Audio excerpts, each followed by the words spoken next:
uh let's jump in. Adam, welcome, man. Hey, Adam. How's it going? Hi, Adam. Good. Do you I Good. don't know, do you know everybody? I know Tom. I don't know Dave. Like Adam, Dave, Adam. There you Hollywood, go. Hollywood Squares. Yeah. Yeah. Or the Brady Bunch. I Yeah, just that's it. glanced at your LinkedIn, Adam. So Appreciate it. I'm taking a look. Yeah. Sounds Yeah. good. Well, it's good to meet you. Yeah. I did see what you posted in terms of questions and I like that. And I put something in our group chat. I'm glad to have a conversation. I'd love to do that. Okay, that'd be great. Well, let's I want to jump into two things, and I know, Adam, that these are both top of mind with you right now. And I Tom, you and Dave were kind of chatting about it. I know that Larry was like a kick in the ass for me yesterday, and realizing I've gotten a little softer on my message because it hadn't been received by certain groups of people, especially in like Mhm. technology. Um, and I let my voice and my strategy and my process get thrown to the wayside a little bit because of it.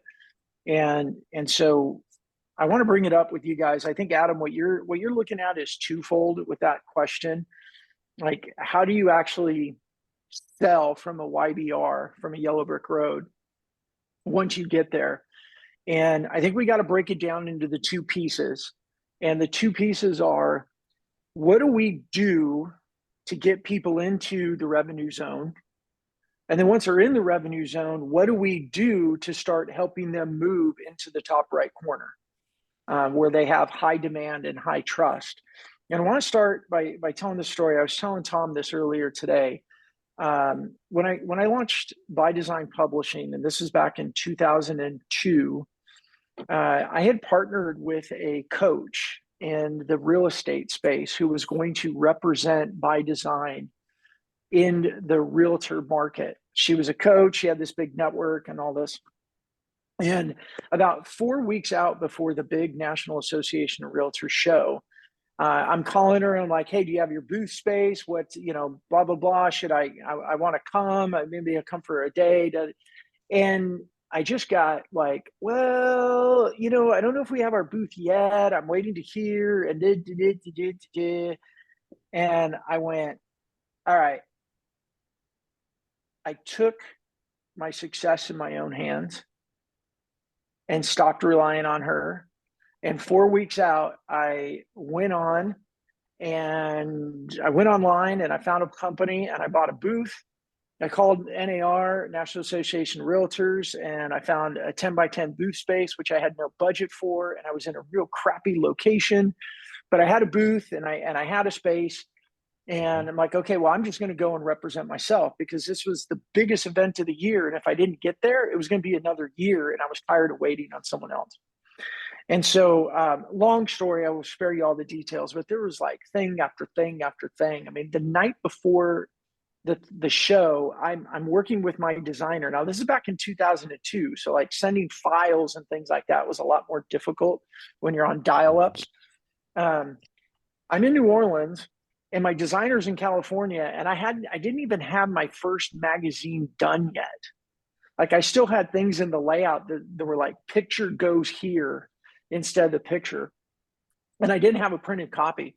So at like 2 o'clock in the morning, I walked to a Kinko's because we figured out that she could upload the files to the Kinko's website because she couldn't email them to me. They were just too big. There was no whale mail and all those other things. So I get to Kinko's at 2 o'clock in the morning and I print out 3 copies of our first magazine. And then I'm using an X-Acto knife to cut it and staple it and make it look like a magazine. And I had 3 draft versions of our first magazine. And I had a brochure. And oh my God, sorry.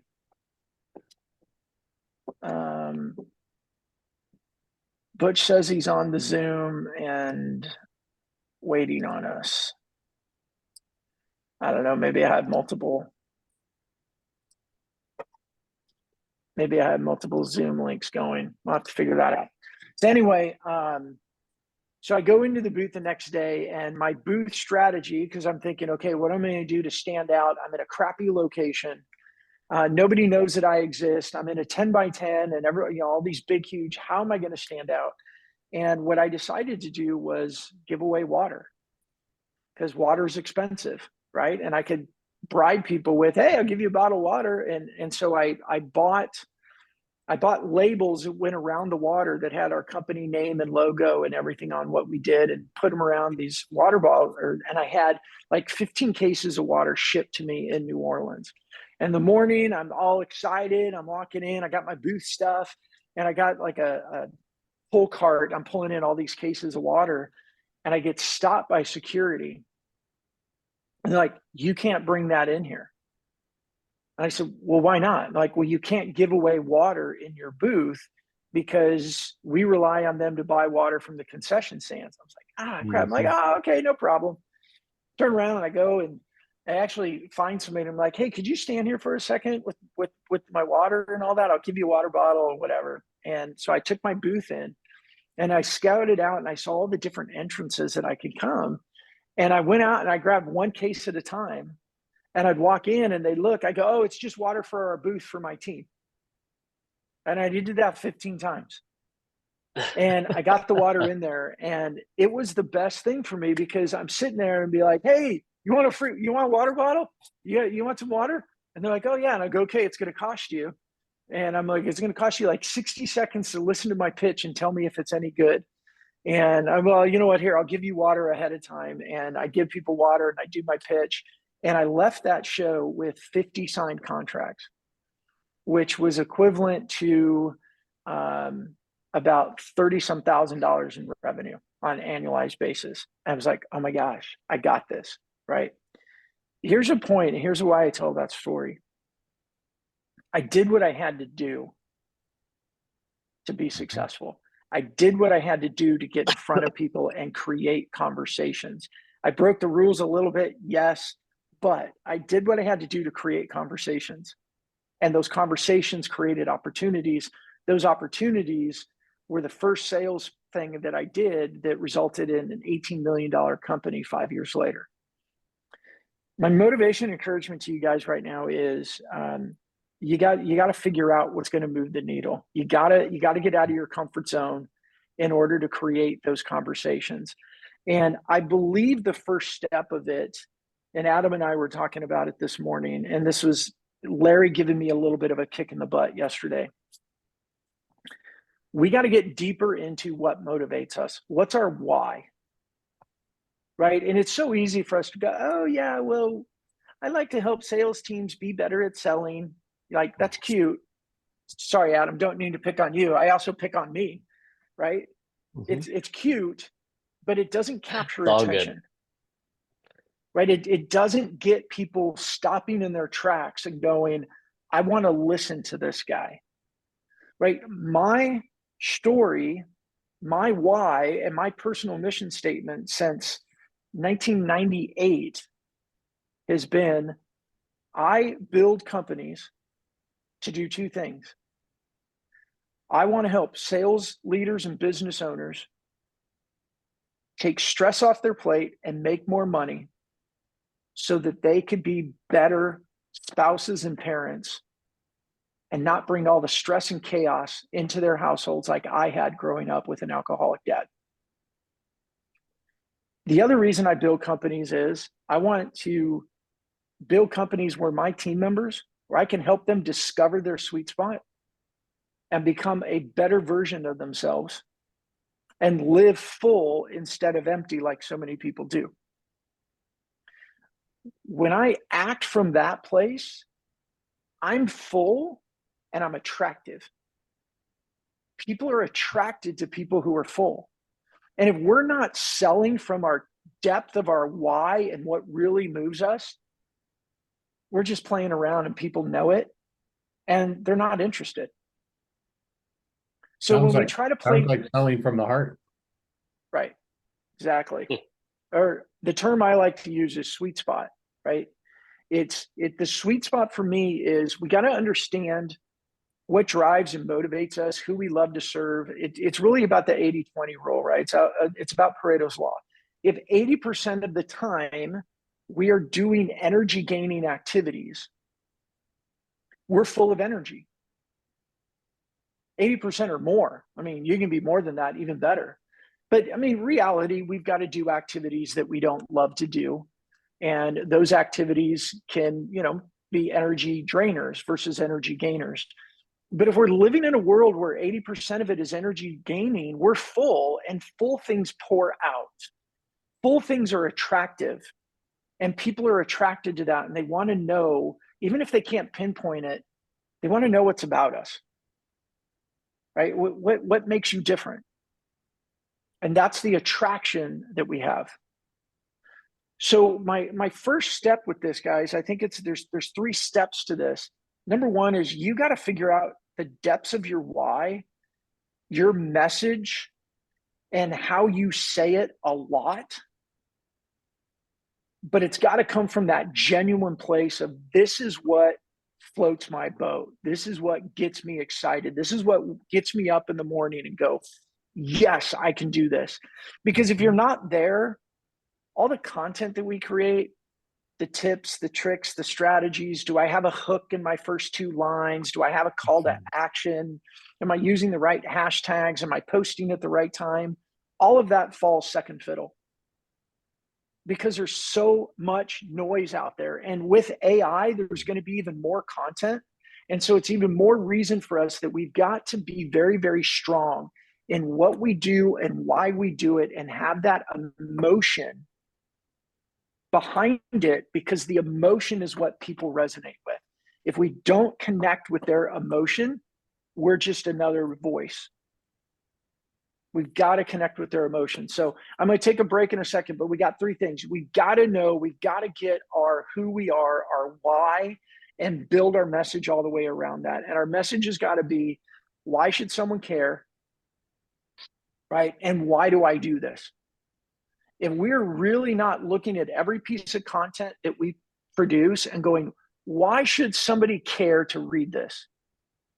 What in this message is going to get their attention? If we don't do that, then we're just wasting time. People are going to go, oh yeah, that's cute, and move on. So we've got to really focus on that. And then the second part is what we call the omni prospecting approach. Right? What are we doing to build healthy connections with people? And it comes from the content we create. It comes from the comments that we make. It comes from being a guest on a show. It comes from having our own show. It comes from communicating with the world and our target audience in whatever way we can to build the foundation of a healthy relationship. And I say healthy because it's not, let's go on LinkedIn and send out a bunch of connection requests and go, ooh, I added 100 new connections. That's great. How likely are they to get on a call with you? How likely are they to engage with your content? How likely are they to comment on your content? How likely are they to comment on your comment if you comment first? Right? We've all done that. Like, I mean, I got people I'm like, oh yeah, and do this. And then I'll go and I'll comment on their post, and they never even comment back. So know your why, know your message, figure out who you are. What do you need to do to establish the foundation of healthy relationships? And I'm not saying you got to go take everyone out to coffee and buy lunches and all that stuff, but how do we get the foundation of that healthy relationship? And I think we do it through posting and commenting. Have a show, be a guest on shows. We got to stand out and be an authority. And then that third step is, once we do have them in our revenue zone, right? Once we have them in the matrix, and this is Adam's question, we get them in that bottom left corner. They know us a little bit. They got a little bit of awareness who we are because we've connected on something. How do we help lead them into the top right corner? And there's the system to it, the sequence to it, if you will, which is the easy part. Okay, we're going to put 6 pieces of content together in a logical order of 1 through 6. We're going to address what do they need to know? What do they need to understand? What do they need to believe in order to demand my product? We can do all that. But the content you share with them has got to be convicting.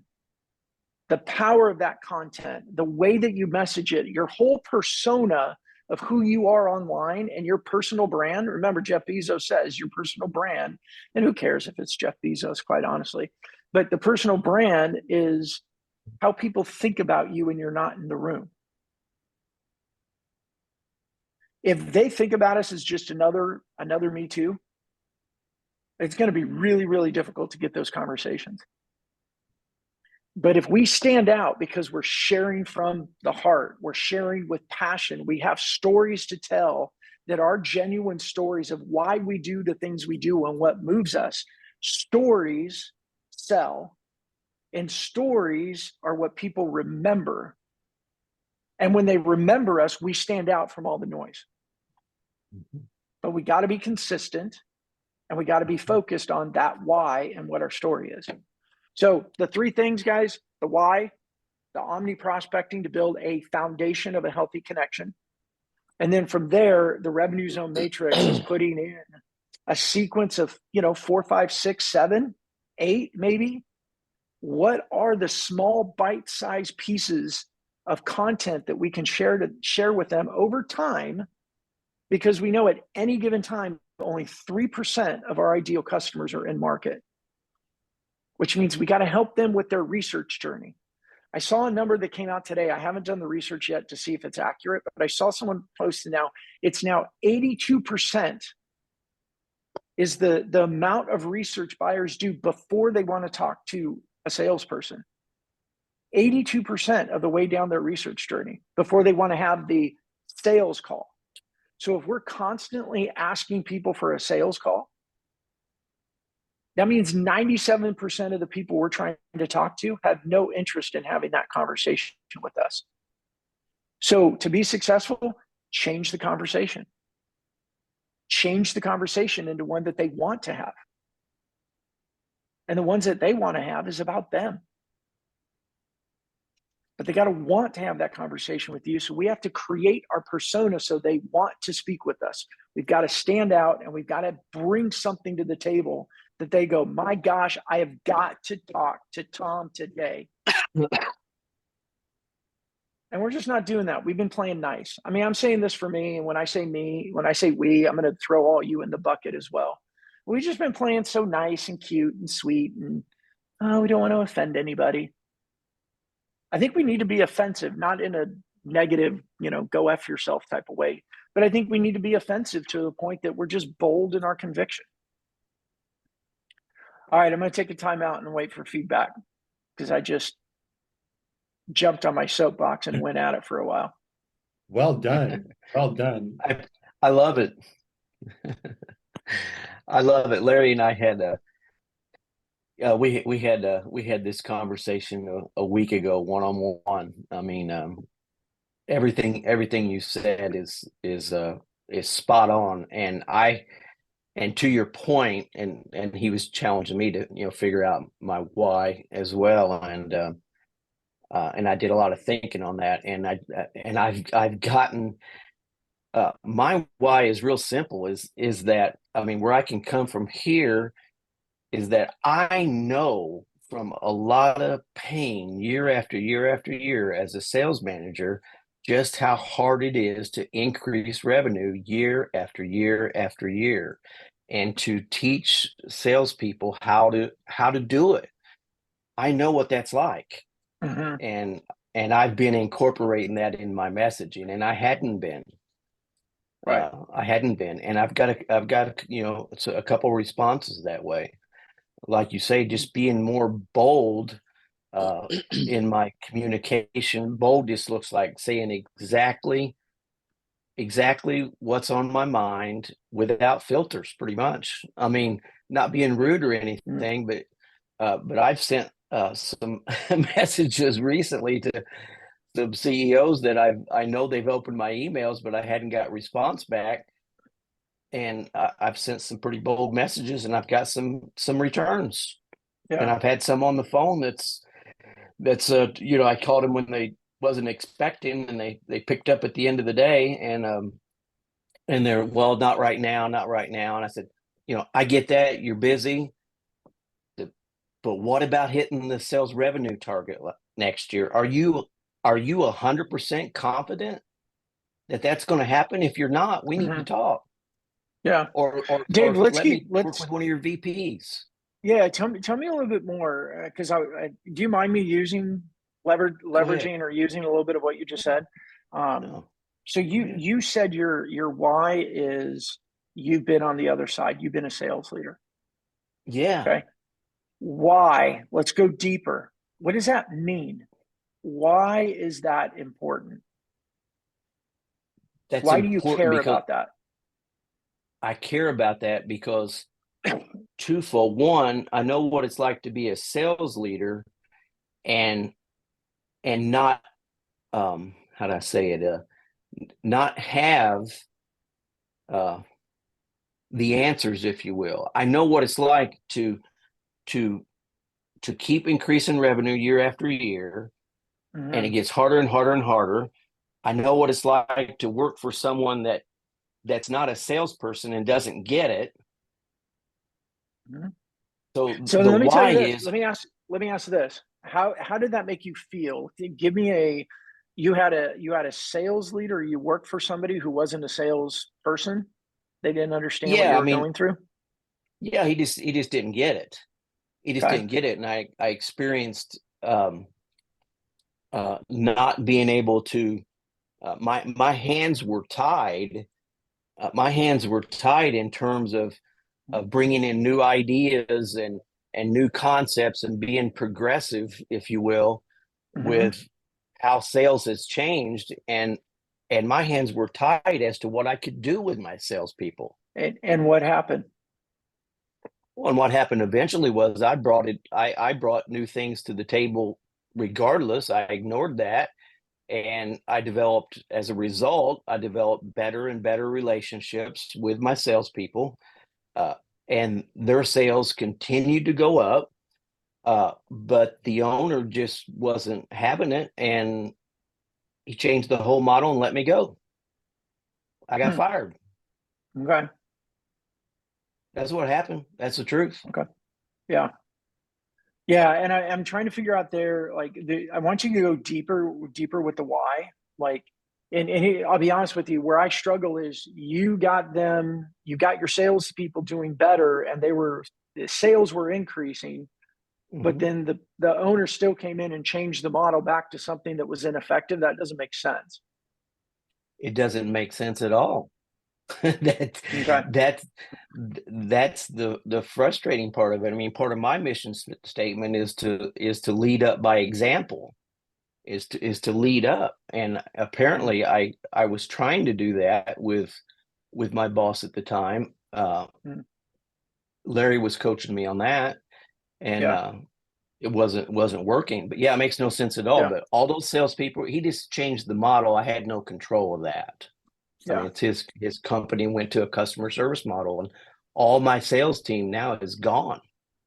Right. And it's so Yeah, I would say, obviously, not obviously, but I think you need a little bit of work in there and like getting into those mhm, emotional triggers. Like, what's really that mhm, why? And asking yourself, like, how did this make me feel? Why is this important to me? What do you really want to see? Like, what's the outcome that you want your customers to experience?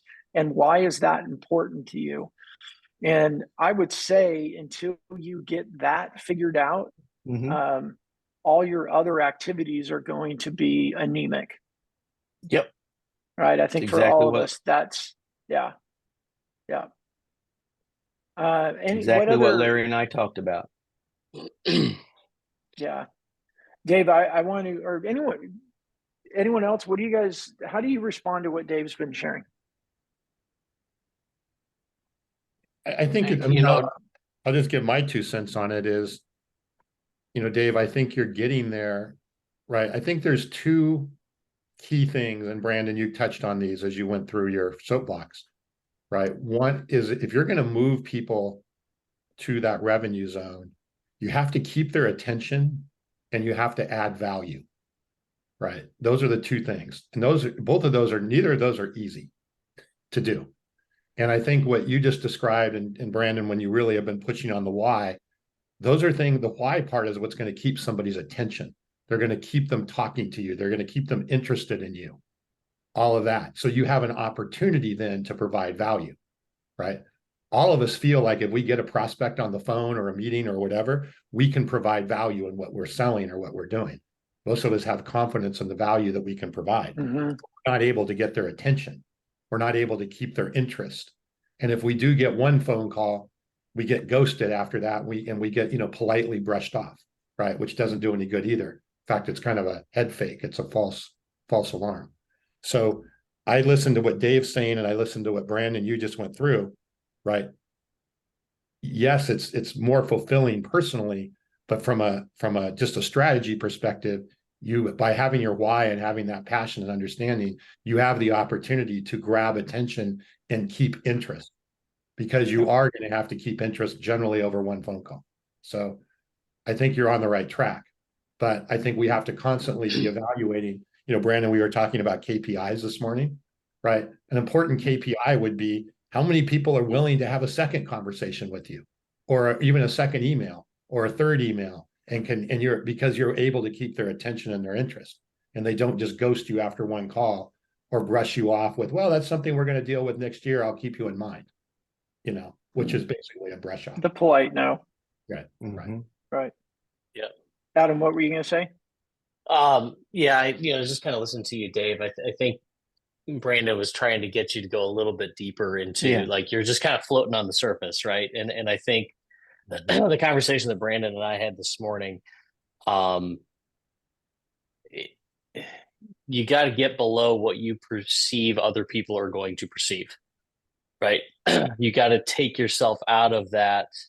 Hey, I want to create this why because I think it's going to help me generate new business. No, you need to create that why to understand why you wake up in the morning. And something I've been kind of working through myself is the reason I'm in this role of selling sales training, and the reason I love sales and have a passion for doing it differently is looking back in my history, looking even back to my mom. Like, my mom got taken advantage of a number of times by bad salespeople. I've been taken advantage of a number of times by bad salespeople. And the reason I say bad salespeople, like, yes, were they successful? Yes. Did they sell something? Yes.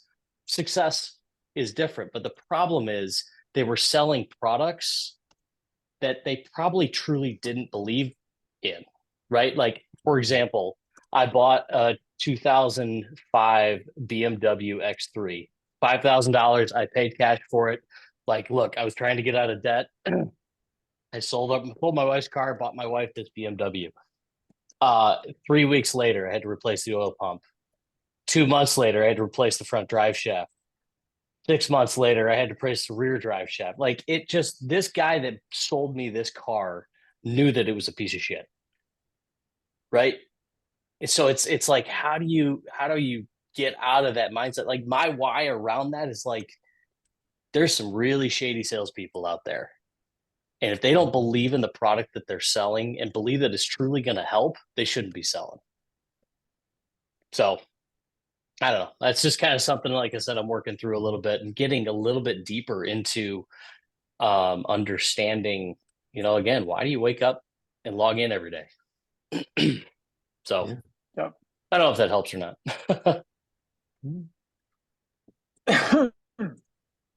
What else?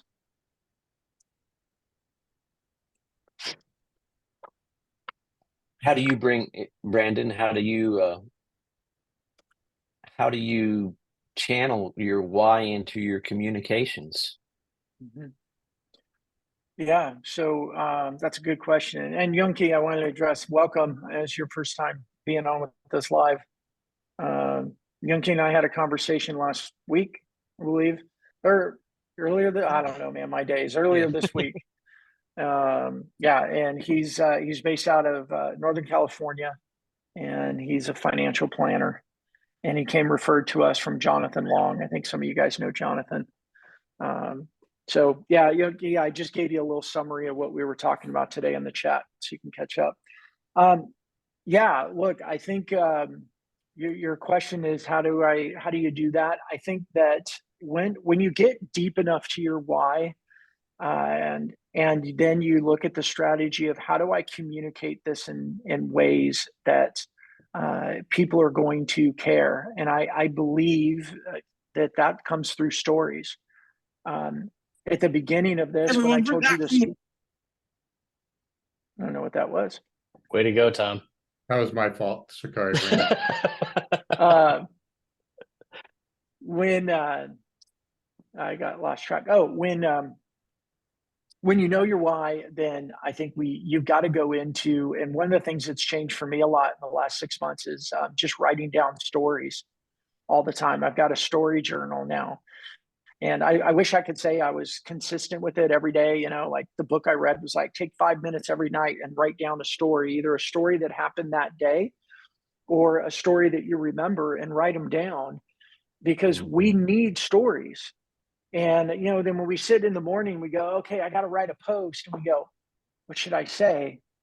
The easy default is to talk about what we sell or what we do, or talk about ourselves.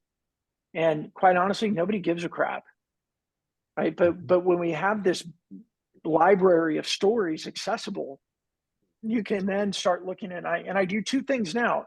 I grab my phone and I start looking through my pictures, and I grab my stories and I start looking through those, and I go, how do I connect any of these to getting to the point of somebody's going to care about what I'm talking about? And not just somebody, but my customers, right?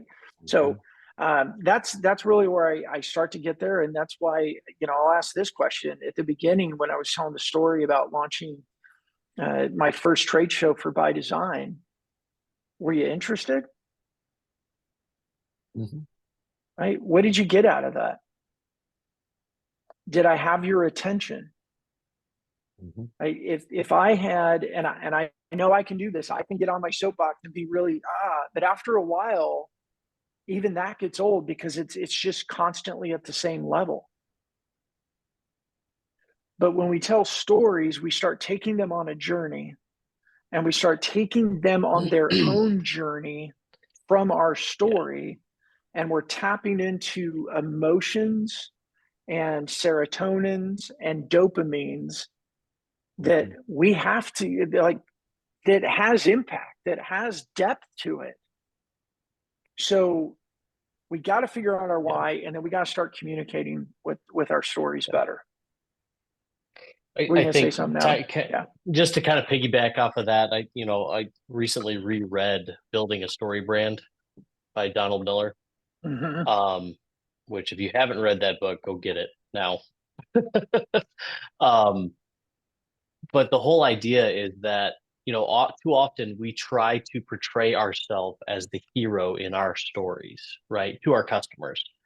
And really what we need to be is the guide or the sage in their story, right? So if you think about every storyline that has ever been in every movie, like, there's somebody that wants to accomplish something, they run into adversity, they meet a guide that's going to help them get to where they want to go, right? And that guide challenges them to a new normal. We need to be that guide. Like, whatever you're selling, you've got to be that guide. And to Brandon's point, your stories will help give you credibility as a guide, right? Hey, I walked through this, like Mr. Miyagi, right? Like, he was a martial artist. He knew, and he went through his own adversity, but it gave him that authority to be Daniel's guide, right? So it's using those stories, but don't position yourself as the hero. You want to position yourself as a guide for your clients.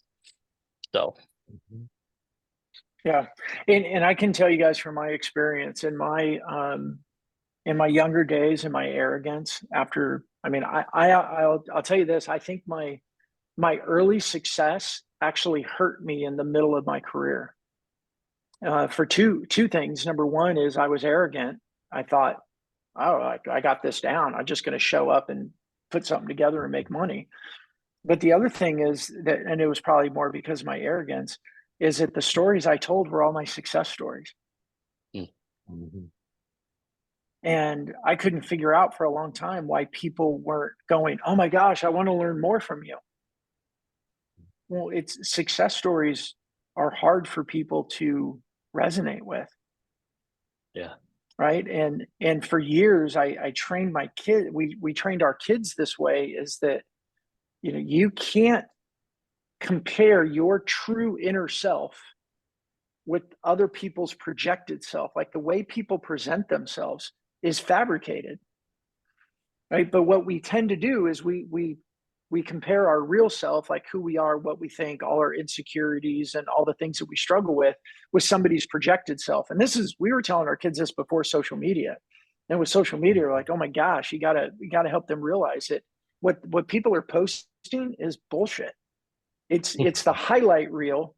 And even then it's a fabricated highlight reel, right? The person who never posts on Facebook, and then all of a sudden it's like, oh my gosh, I'm so blessed that my husband bought me this car, and it's like $150,000 BMW, right? That's not, oh my gosh, I'm so blessed. That is, I want to brag and show it off to you. Mm-hmm. And we sit around and go, oh, I can't buy my wife a $150,000 BMW. And oh my gosh, I got to take my car in for an oil change. And I'm afraid they're going to tell me something's wrong. Like, we go through all that, and we, you know, what's the expression? Comparison is a thief of joy.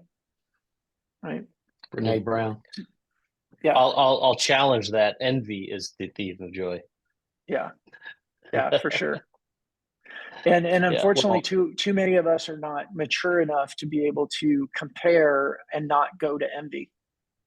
Yeah. Right. Comparing, yeah, exactly. I'm comparing my insides to other people's outsides. Yep. And it doesn't work. No, it doesn't work at all. No. So how do I do that? You know, and I want you guys to keep me accountable for this too, is that I need to tell better stories, and I need to tell stories that come from the depth of my why. And I will say, I have been hesitant to go to the deepest part of my why, because I've chosen, and I got to figure this out, but I've chosen not to share the depth of my dad's abuse until he passes. And that was something I just chose to do, that I felt was me being honorable, even to a person who doesn't deserve honor. But that's who I wanted to be. But I've got, and I could use that as an excuse, or I could figure out how to start doing that the right way and figure out how to be able to share the depth of my why, because that opens doors. I know it opens doors. But if we only share the good stuff, we only sound like a billboard, we only sound like a megaphone about how awesome we are and how awesome our products are, especially in this world of noise, it's going to fall on deaf ears. I personally have learned more from people, men in my life that I'm close to, my inner circle. I have learned more from them telling me about their errors than how they messed up. Men telling me about all kinds of things and what they did to make it right. I learn more from that than I do anything. Yeah, I mean, we know it, right? We learn more from our hard seasons than we do from our easy seasons. We don't learn anything on the mountaintop other than I'm awesome, right? It's down in the valley that we have to go, okay, what do I need to do? How do I work my way out of it? And those are the stories that connect with people. So whether you're selling sales training, you're selling the LinkedIn concierge program, you're selling financial services, whatever, we've got to help people resonate with us. So we need to pay attention to why should they care? What's going to capture their attention? And in this world of social media, we've got to be pattern interrupters. Like, go through, do this as an exercise, log into LinkedIn and just go to your news feed. And what I recommend is click the button that says go to the most recent, not the top. You know, when you log into your news feed, it always gives you the top post. That's LinkedIn telling you what they want you to see. But do you guys know what I'm talking about? I'm not sure. When you log in, like you go to the news feed, right? Well, right here it says top. They're giving me the stuff that they think I want to see. But you just go to recent. And look at this. This was 57 minutes ago. Like, I'm just getting the more recent stuff, 19 minutes ago. Scroll through like this. And if something captures your attention and makes you stop to pay attention to it, find out why. What was it about that that got your attention? Right? This is our pattern these days. Scroll, scroll, scroll, scroll. Oh, Liam Neeson. Okay.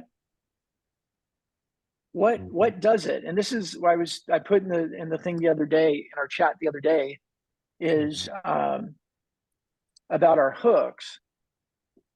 You guys can take a look at mine and tell me if they're any good. But from a scrolling, taking a risk with this one, Bueller. Wow, I dated myself. Yeah. Does that encourage somebody to click the see more button? Or does it not work? They just keep scrolling. Right? I tried it with this one. That's the hook. Right. Here's my hook. Can I get them to click see more? I mean, really, my hook is the first 2 lines and the picture. And sometimes they work and sometimes they don't. I mean, this one here, I thought, oh my gosh, this is going to be a great one. And 925 impressions. I mean, for that, right? Thought leadership for C-suite doesn't matter much. Personal branding for C-suite doesn't matter very much either. Nope, didn't work. What I'm going to do is I'm going to repurpose this post, but I'm going to try a different hook. I'm going to make it a little bit shorter because this is our message. This is our LinkedIn concierge, our executive concierge program. But the point for you guys is go to the news feed, go to recent, and see what captures your attention. And then emulate it. Hey, Brandon, put Megan's picture on there instead of yours and see how it does. You know what? Hey, I use the term, and I tell her all the time. I'm like, okay. I said, well, honey, I'm gonna whore you out today on my LinkedIn profile. She's like, you got to stop using that word. I've done it with my wife, and it works really well. Hey, look, it works really. My pictures with my wife, pictures with Zoe. Yeah. Right. I mean, look. Let me share this again. And it wasn't Brandon, a phenomenal post for me. Go ahead. Go ahead. I'm sorry. No, it looked like that one that you had, the CEO said that it said 5,000 impressions. Is that what it was? Yeah, that one with your wife's got 5,000. Oh, that was one with my wife, right? Yeah. And then even this one, I went with humor. And I don't know what happened, by the way. I was pretty consistent, like 2,000 to 3,000 impressions a post. Bad one would be like 1,500, and lately it's just like tanked. And LinkedIn does that; it ebbs and flows. Brandon, how does an impression get recorded? I mean, I think I know what it is. Yeah, from what I understand is as long as if somebody sees it. So here I'm in the news feed. Every one of these, they've got an impression from me. It doesn't necessarily mean anything, right? In my That's opinion. what I thought. Yeah, it's a real. Yeah. Yeah. You know, what captures your attention? I mean, a dude in the hospital, like that made me stop. Anyway. I saw one that made me stop because of my personal experience when you were scrolling there. Oh, yeah. Yeah. But I think the key there is finding out for yourself, like, hey, what captures your attention, and then try some of those things. But that's more on the tactic side. That's like the buttons and features and all that, which is fine. But if we don't do the work to know why do we really do what we do? What's really important to us, and then what's really important to them, and craft our stories and messages around that. It makes all this other stuff harder. For sure. And I believe when we don't do the work, then we start trying to figure out like how do I hack the algorithm? How do I do this? How do I do that? Because we didn't do the real hard work, we're trying to find the easy button. Mhm. Right? Okay, no one's engaging with my content that I post, so I'm going to go use automation and send out a whole bunch of direct messages to people and see if I can get them that way. Well, no, figure out how to get people to engage with your content. If people aren't engaging with your content, or if the right people aren't engaging with your content, well, guess what? Your content sucks. Fix it. Figure it out. Talking about going to the root of the issue. Mhm. The- Or the- you can, Tom, what's that expression Carson always says? I always forget. You can have comfortable mediocrity. No. Someone says Tom's that. Yeah, Carson has a great way he says it, where it's people are okay failing because they can justify that, well, I'm doing the work. I've been publishing to LinkedIn every day. I mean, I've done this.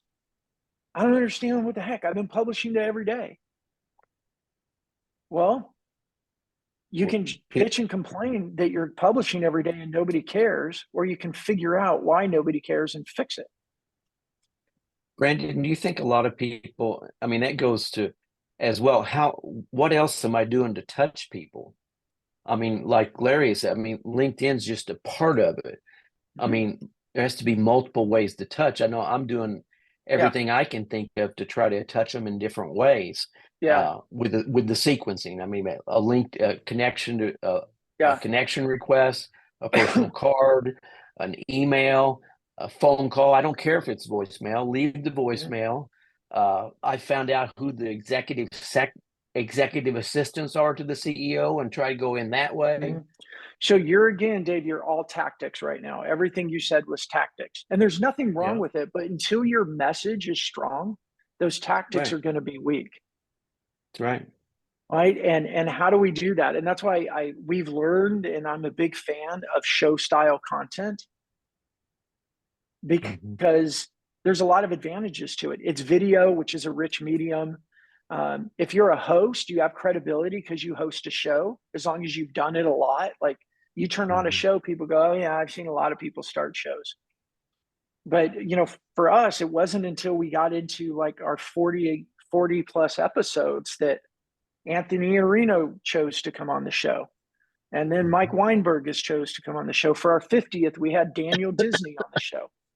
But you gotta be consistent and prove that you're going to be there.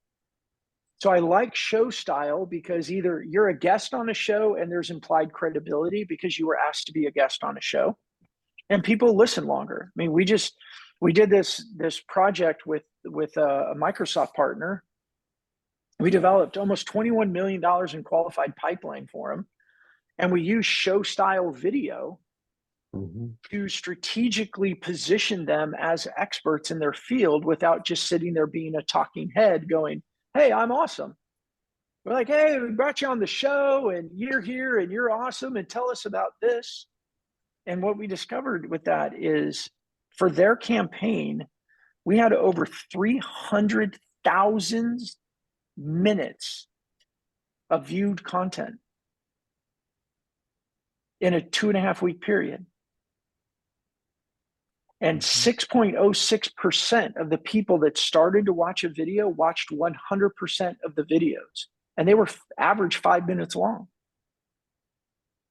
It's the style that is important, but it's the substance and the content of what we say that's even more important. But we got to figure that out. And that's what I say when you ask about, you're sending note cards, you're sending this, you're sending that. That's great. How are they working? And it has to have the message from the heart. They have to feel that. Right. If not, it's not going to land real well. Right. You're just another voice in the Where's Waldo picture, trying to capture their attention. And unfortunately, guys, it goes for all of us. Youngkey, you sell financial planner. There's financial planning. There's got to be what, 15, 18 million financial planners in the US? The rest of us are selling some sort of a sales training, LinkedIn concierge. We've got to have a strong why to stand out from the noise. Yep. So, all right. We went about 5 helpful. minutes over. This has been helpful. Thank you, Brandon. You're welcome. My pleasure. Any wrap up? Anybody want to summarize today, or one nugget? Give me one nugget that's your takeaway from today. I'm going to have to Again, take the rest of the day off and think about my why. Make sure you have a cigar or two with it. No, I really do have to give. Well, I don't have to give the why I thought. I have to give seriously. I have to give the whys of thought. Some thought. The depth of it. Yeah. Thanks, Butch. Young Key, what about you? What's your one gold nugget takeaway? I also about the why, but I like what Adam was also mentioning earlier. We do not don't position yourself as the hero, but as a guide. So I think that is very important for me because yeah, so that's my takeaway today. Thank Good. you. Adam? Yeah, I think I'm gonna spend some time kind of distilling down some of the things that, you know, you and I talked about this morning, Brandon, and just kind of dig into, okay, why am I doing this? And what is that story, and how can I use that to inspire somebody else? Cool. Dave? It's a journey of self self development, and it's got to come from here. And figuring that out, my experience is it's pretty challenging. It's something that I spend some time on nearly every day. Is, you know, why do I do what I do, and am I being honest with myself about that? Yeah. Good stuff. All right, gentlemen, go kick butt. Fist bump you out. Thanks, See you, brother. Brandon. Thank Got it, you. guys. We'll see you Bye-bye. next Bye. week.